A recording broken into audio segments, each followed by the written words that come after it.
अखिल भारतीय मराठा महासंघातर्फे शिवराज्याभिषेक व्याख्यानमाला आयोजित करण्यात आली आहे। यामध्ये शिवरायांचा सह्याद्री या विषयावर ज्येष्ठ वनस्पती शास्त्रज्ञ डॉक्टर मधुकर बाचुळकर यांनी पुष्प गुंफलं।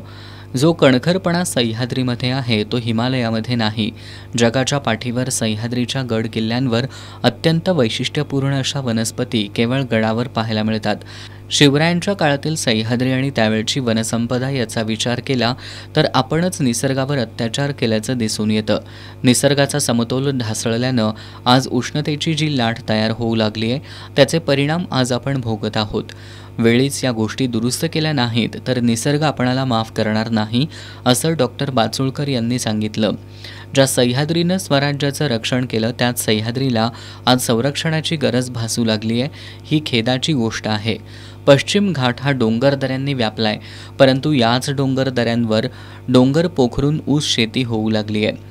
सह्याद्रीच्या पर्वतरांगांचा विचार केला तर सह्याद्री हा दक्षिण भारताचा अर्थकारणाचा कणा असून तो सांभाळणं काळाची गरज आहे। 1950 पर्यंत तापमानात वाढ झाली नाही, मात्र 1970 नंतर पर्यावरणाचे प्रश्न हळूहळू निर्माण होऊ लागले। 2000 सालानंतर तर परिसीमाच गाठली। शास्त्रज्ञांनी 2030 साली तापमान 52° पोहोचेल असं सांगितलं होतं, परंतु 6 वर्ष अगोदरच या तापमानाला सामोरं जावं लागतंय। ही आपणा सर्वांसाठी धोक्याची घंटा असल्याचं बाचुळकर यांनी सांगितलं। विकास प्रकल्प, शेती प्रकल्प यामुळे जैवविविधता धोक्यात आल्यानं मानव आणि वन्य प्राणी यांच्यात संघर्ष सुरू झालाय।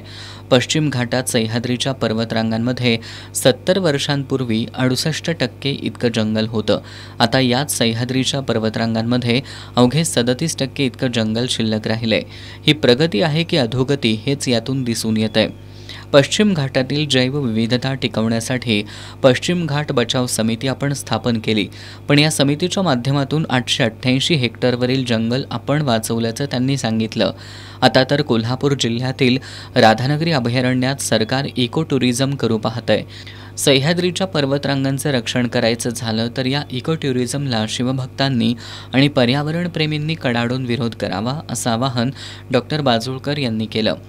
यावेळी मराठा महासंघाचे राष्ट्रीय उपाध्यक्ष वसंतराव मुळीक, जिल्हाध्यक्ष शशिकांत पाटील, मराठा महासंघाचे सिंधुदुर्ग जिल्हाध्यक्ष सुहास सावंत, शैलजा भोसले यांच्या प्रमुख उपस्थितीत सामाजिक कार्यकर्ते अशोक भंडारे, महावितरणचे दत्तात्रय भनगे, महादेव यादव महाराज, संभाजी जगदाळे, बबनराव रानगे यांचा यावेळी सत्कार करण्यात आला।